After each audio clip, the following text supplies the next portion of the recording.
kita lanjut ya. Jadi ini modal spidol aja, spidol marker ya. Nih. Jadi modal spidol. Di sini ada setelan lampu ya. Ada setelan lampu. Mungkin kalau di sini nggak terlalu jelas, nanti kita akan di meja kita akan praktekin. Agak sulit ya, karena nggak kelihatan ngobok. Jadi pokoknya di situ tuh ada gerigi ya, setelan lampu. Sebentar, coba kita akan buka dulu ininya. Lebih enak memang kerja 2 orang ya, atau megangin kamera. Nah di situ tuh ada gerigi tuh, kelihatan nggak tuh? Ada gerigi segitiga yang putih ya. Nah gerigi itu yang ada roda-roda gigi. Nah roda-roda gigi itu yang kita harus putar. Itu adalah setelan lampu. Nah setelan lampu itu kita bisa tancap obeng dari bawah atau kita putar pakai tangan langsung. Nah itu harus ditandain. Nah sebentar saya tandain dulu ya, menggunakan spidol. Tuh.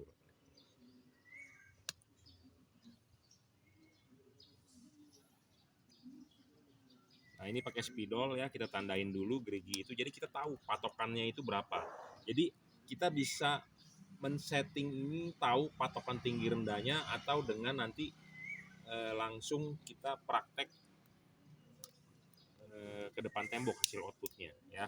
Jadi nah itu udah kita tandain tuh ya, kita sudah spidolin. Nah itu wajib diputar,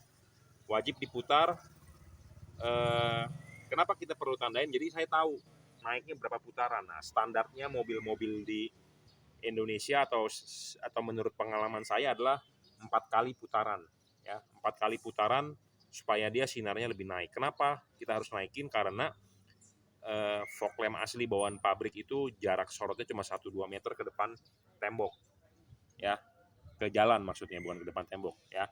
Jadi kita harus naikkan supaya fog lamp-nya itu bisa membantu headlamp. Kenapa bisa membantu headlamp? Karena headlamp-nya payah ya. Kenapa saya bilang payah? Nggak kelihatan apa-apa bro ya, payah banget gitu ya. Nah itu harus diputar. Nanti kita akan jelaskan lagi, praktekin di meja ya, supaya lebih jelas, karena saya nggak ada yang megangin kamera jadi agak lebih ribet nih, sulit ya. Jadi itu kita harus putarnya kemana? Putarnya searah jarum jam, dilihat dari bawah. Jadi kalau dilihat begini, kondisinya begini, berarti dia harus diputar ke kanan ya, ke kanan. Sangat-sangat adjustable, sangat-sangat PNP ya. Jadi tanpa perlu alat-alat khusus, Anda cukup pakai obeng minus untuk membuka kelipan, terus Anda pakai tangan Anda buka fendernya, tangan masuk. Jadi sistem ngobok yang selalu saya bilang ya, pemasangan sangat PNP. Nah, soal setting tinggi rendah. Kenapa perlu di setting tinggi rendahnya? Jadi Anda harus paham dulu. Penyetingan ada 2 macam, penyetingan tinggi rendah dengan penyetingan bohlam. Penyetingan bohlam itu Anda harus posisikan dia adalah vertikal. Itu aja. Vertikal, tegak lurus, jangan miring begini, jangan miring. Anda mau mencoba horizontal boleh, tapi saya tidak rekomen. Yang benar adalah vertikal, tegak lurus pokoknya. Ya, vertikal tegak lurus seperti ini. Nah, vertikal tegak lurus seperti ini, Anda bisa menaruh chip kuningnya di bawah atau chip putihnya di bawah dengan diputar. Jadi vertikal itu bisa vertikal begini atau vertikal begini. Nah, bedanya di mana? Di sini ada chip kuning, di sini ada chip putih. Jadi kalau Anda taruh begini, artinya chip kuningnya di bawah. Kalau Anda taruh begini, artinya chip putihnya di bawah. Nah, itu hasilnya akan berbeda di outputnya. Kalau chip putih di bawah, sorotan putih akan lebih jauh. Kalau chip kuningnya yang di bawah, sorotan kuning akan lebih jauh. Saya rekomendasi chip kuning di bawah. Seperti itu. Jadi itu masalah settingan. Ya. Selain itu, bohlam ini bisa ditarik maju, didorong mundur. Jadi ini bohlam agak bisa didorong mundur, tarik mundur, atau didorong maju. Efeknya di mana? Hasil outputnya. Saya rekomendasi dorong mundur. Dorong maju, sorry. Anda mau tarik mundur bisa, Anda bisa lihat juga outputnya, berbedanya di mana. Jadi sangat-sangat adjustable, sangat-sangat enak gitu loh. Karena ada orang yang sifatnya ya udah terima beres aja, tapi ada orang yang demen ngoprek. Nah, kalau buat Anda yang demen ngoprek, ya Anda bisa mainkan ini. Ya, kenapa? Karena saya sendiri memantau forum Toyota Race misalnya di Facebook. Ada orang yang demen ngoprek-ngoprek karena dia ada turbo lag. Mobil Toyota Race ada 1000 cc 3 silinder menggunakan turbo, ada turbolek, ada yang memanipulasi atau ada yang demen ngoprek-ngoprek turboleknya itu dihilang-hilangkan, atau ada yang demen pasang blow off segala macam. Tapi ada orang yang udahlah yang penting mobil gua ngegelinding. Nah, macam-macam. Nah, tapi kalau Anda demen yang ngoprek LED, ini sangat-sangat enak memenuhi kebutuhan Anda untuk yang demen ngoprek. Gitu ya. Tapi kalau Anda yang tidak demen ngoprek, Anda tinggal dorong maju aja, selesai, ya. Devalut artinya seperti itu. Ya, jadi paham ya. Jadi ada 2 buah setelan bohlamnya sendiri dengan setelan tinggi rendah dari rumah fog lamp. Ya, ini rumah fog lampnya sebenarnya ini ada bracketnya, tetapi di sini tidak ada bracketnya. Nah, kita akan mengganti perumpamaan atau contohnya dengan punya fog lamp expander. Jadi rumah fog lamp expander itu adalah ini, ya, sama seperti ini. Ya, tetapi ini masih ada bracketnya.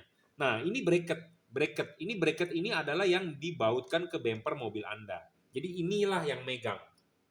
Ya, yang megang supaya fog lamp-nya bisa duduk di bumper dengan benar. Ya, seperti itu. Nah, ini masih ada bracketnya. Nah, bracket ini terhadap rumah fog lamp ada namanya setelan lampu. Nah, itu yang tadi saya gambar menggunakan spidol. Jadi selalu di rumah fog lamp itu original bawaan pabrik itu ada setelan. Nah, setelan ini itu adalah seperti ini. Kebetulan ini punya expander adalah mereknya Valeo, tetapi kalau di Toyota biasanya pakai Stanley atau Koito. Nah, ada setelan begini. Setelan begini biasanya dimasukkan obeng dari bawah bumper. Ya, obeng kembang. Tapi sorry di sini tidak ada obeng kembang, jadi kita umpamakan pakai obeng minus. Jadi ini Anda bisa colokin nih pakai obeng kembang dari bawah. Tetapi kalau Anda tidak mau colokin obeng kembang dari bawah, Anda dari fender, Anda bisa tuh, Anda lihat ini. Anda putar pakai tangan. Nah, puternya seberapa banyak? Karena bawaan pabrik, jujur terus terang, fog lamp itu terlalu pendek. Jadi sorotannya cuma 1-2 meter di depan bumper mobil Anda. Jadi kurang tingginya. Kita kan lampu mobil asli bawaan pabriknya sudah tidak terang. Headlampnya sudah LED tapi tidak terang. Nah, Anda memodifikasi tentu tujuannya adalah supaya terang. Ya, tetapi masih ada aja orang yang membantah bilang, wah lu ilegal bro, lu udah 16 tahun main lampu, masa lu nggak tahu nyalain fog lamp itu ilegal. Ya, sekarang kalau pernyataan itu menyalakan fog lamp itu ilegal, lebih safety mana daripada Anda nggak kelihatan. Ya, lebih baik Anda nyalakan. Ya, Anda masuk lubang mobilnya, ban Anda pecah, pelek Anda peyang, yang rugi siapa ya? Anda sendiri. Anda nabrak orang atau Anda nabrak nggak kelihatan, gara-gara nggak kelihatan, yang rugi kan Anda sendiri. Mau nggak mau ya Anda nyalakan aja, gitu ya. Jadi jangan membantah soal wah ilegal atau bagaimana. Lagian mobil zaman sekarang ini fog lamp sebenarnya juga bukan namanya fog lamp, sebenarnya lampu bawah, ya. Lampu dekat, lampu bawah. Kenapa fog lamp? Bukan fog lamp saya bilang. Karena kalau fog lamp namanya fog itu adalah kabut. Seharusnya bolamnya dari pabrik itu dikasih adalah 3000 Kelvin warna kuning. Kenapa hanya dikasih bolam standar? Dan mobil-mobil mewah, misalnya seperti Toyota Foxy, seperti Toyota Innova Reborn yang versi atas, seperti Alphard, mengapa bawaan pabriknya sudah dikasih LED? Tetapi LED-nya bukan warna putih, bukan warna kuning, tetapi dikasih default warna putih. Apakah warna putih bisa tembus kabut? Tidak mungkin. Jadi sebenarnya lampu itu bukan lampu fog lamp sebenarnya.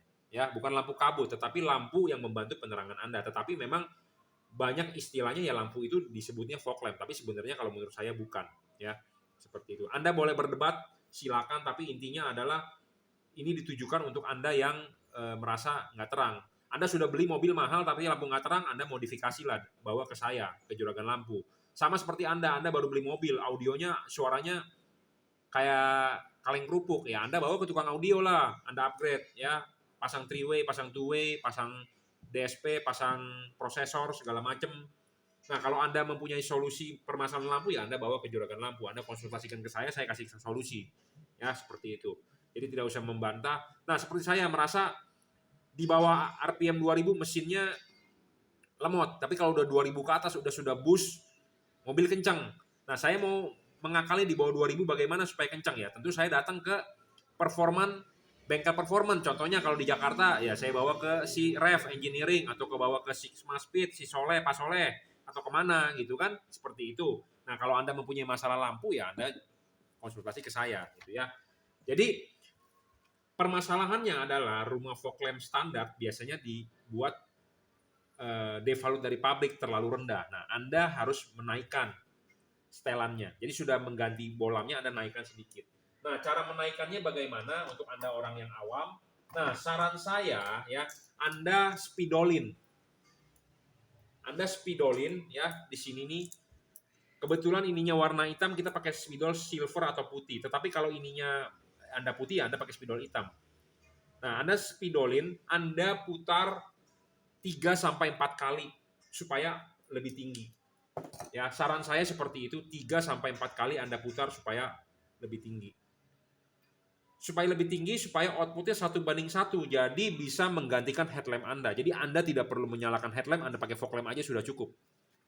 Kenapa saya bisa bilang begitu? Karena mobil saya sebelum-sebelumnya saya aplikasikan seperti itu. Ya, Anda tinggikan. Ya, ini Anda tandain, Anda selalu putar ke arah kanan atau Anda putar menggulung supaya dia naik. Ya, saya hanya mencontohkan aja, tapi Anda garisin supaya Anda tahu, oh 1 kali putaran, oh 2 kali putaran, oh 3 kali putaran, 4 kali putaran. Anda sudah 4 kali putaran, Anda bisa praktek jalan di lapangan atau di komplek rumah Anda. Kalau sudah merasa sudah oke, ya sudah. Tapi kalau mau lebih bagus lagi, Anda parkir di depan mobil Anda parkir di depan tembok garasi, ada tembok, Anda lihat kanan kiri sama nggak tingginya. Jadi Anda harus putar sama 4 kali. Sebelah kiri 4 kali, sebelah kanan juga 4 kali. Kalau sebelah kiri 3 kali, sebelah kanan juga 3 kali. Nah, sebagai hasil akhir Anda sorotkan mobilnya ke depan tembok, lihat sinarnya sudah cukup atau belum.